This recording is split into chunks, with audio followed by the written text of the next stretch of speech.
చాలా చోట్ల క్రిస్టియన్స్ ని చంపేస్తున్నారు కదా. సో చంపేసిన వెనకాల ఉన్న వాళ్ళకి ఎందుకు దేవుడు పనిష్ చేయట్లేదు? క్రిస్టియన్స్ ని చంపితేనే దేవుడు పనిష్మెంట్ ఇవ్వాలా, ఎవరిని చంపినా ఇవ్వాలా? క్వశ్చన్ ఏంటి అని అంటే క్రైస్తవుల, బౌద్ధుల, ముస్లిముల, హిందువుల కాదు.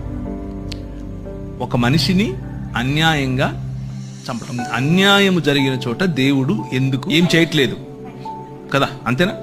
హబక్కుకు గ్రంథం అంతా ఇదే. The entire book of Habakkuk is this. ఏంటి, నువ్వు చూడవా, అసలు ఉన్నావా? నువ్వు ఉంటే కళ్ళు మూసుకున్నా. పాట కూడా పాడారు ఒక ఆయన పాత రోజుల్లో. ఉన్నావా, అసలు ఉన్నావా, ఉంటే కళ్ళు మూసుకున్నావా. దిస్ ఘంటసాల గారు పాట. భక్త తుకారం చూసారా? అందరు భక్తులకు ఇదే క్వశ్చన్, మీకొకరికే కాదు, ప్రపంచంలో ఉన్న అన్ని రకాల భక్తులకు ఇదే క్వశ్చన్. అయితే భక్తులు ఏమి